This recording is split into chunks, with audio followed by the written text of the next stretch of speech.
Welcome back again to Joe Stunner Boxing. I'm glad you could make it. If you're new to the channel, hit that subscribe button for me. That would be a great help. Don't cost you anything.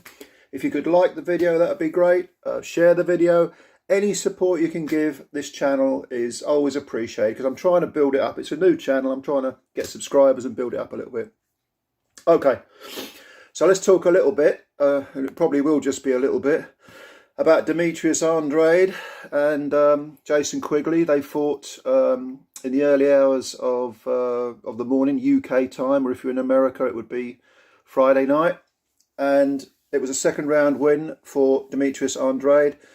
I thought this was a very, very impressive performance. And I know what some of you are going to say.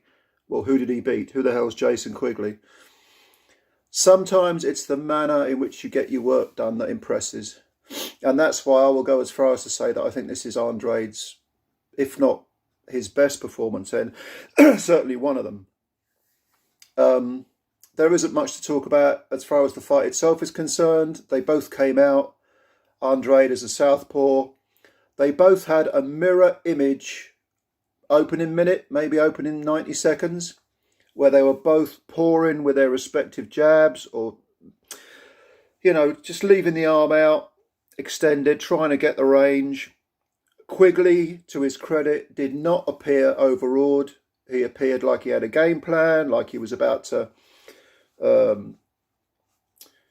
be proactive, shall we say. And he actually, I think, threw the first, not meaningful punch, but he threw the first punch, I think, which was a speculative right hand. He's an orthodox fighter, so it was it wasn't ever going to land, but he was just saying to Andrade, I'm here. With the benefit of hindsight, and perhaps I'm reading too much into this, but this is the impression I get. Even though Quigley didn't appear overawed, looking back, the impression for that first couple of minutes was that Andrade was getting the range and looking how he could be proactive, what punches he was going to land, whereas Quigley seemed to be standing there, again, not overawed, but he was waiting for Andrade to make his move. That's the impression I got looking back. So I watched it back. I watched it live and then I watched it back afterwards.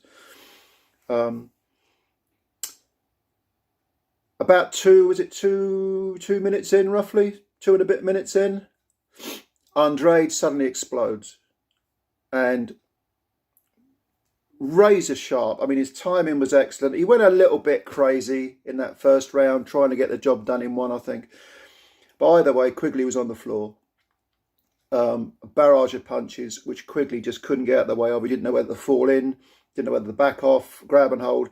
Perhaps he couldn't do that because Andrade seemed to explode after that speculative couple of minutes. Suddenly, bang, Andrade, someone flicked a switch and he was on him. Quigley survived the round, and in the corner, again, he didn't look particularly overawed, he didn't look particularly shocked. It was like, okay, I've been knocked down, I'll come back. The second round, again, he didn't start bad, but Andrade was on the warpath. Andrade had the bit between his teeth. Again, he didn't panic. Not panic, that's the wrong word. He didn't go wild. He was looking for the opportunities, working for the opportunities, and suddenly a left cross. This must have been what, minute and a half in the second round. A left cross, beautifully timed, catches Quigley, and Quigley's on the floor again. I mean, it really was razor sharp stuff. Andrade timed the distance perfectly. Fired the left cross with such precision. It was a beautiful punch. And Quigley's on the floor again. Gets up. Game fella. Tries to survive the storm. But then he's sort of bundled over in the corner by Andrade. I have doubts whether that was actual knockdown. He was certainly hit. At one point he was hit. And he sort of spun round and was half out of the ropes or half facing the ropes. And Andrade just bundled him over onto his left side. And the referee stepped in, didn't even bother counting. You could say it was a slightly premature stoppage, but the writing was, it wasn't on the wall, or if it was on the wall, it was in luminous paint, bright green luminous paint. You know what's coming next. And that's all she wrote, really. So it was a second round stoppage for Andrade. Um,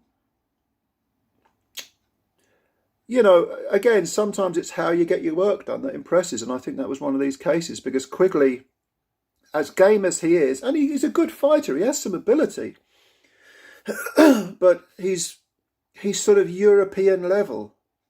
I mean, if you look back at his record, what's his best win over? Shane Mosley Jr. He's no great shakes. I can't even think offhand of who he's beaten that I would say is even a fringe world contender. But and he got stopped by Toriano Johnson. So Quigley, you can argue that he didn't deserve this shot, especially in light of the result. But he's a decent fighter. He can have a career at European level, maybe even fringe world level. Andrade, who's 33 now and has flattered to deceive in the past, has, been taken the distance by, I mean, he won a split decision over Jack Culcay. Got taken the distance, won a unanimous over Atlantis Fox, who was then stopped by Liam Williams. You've got to ask, who is Andrade's best victory over? I would say you can make a case for Liam Williams being the best victory on his record, but Andrade won a split decision over Varnes Martirosyan. There ain't much on that resume, really. But he remains a two-weight world champ, two-weight belt holder, WBO.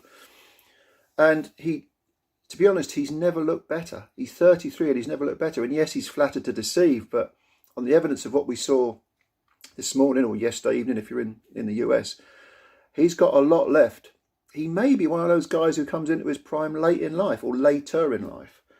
So I was very, very impressed with Andrade. The obvious next matchup is Charlo, as Eddie Hearn's been not just banging one drum, he's been banging every drum he can find, trying to get the two together. Two undefeated, high profile, very charismatic American champions. Why aren't they facing each other? Why indeed?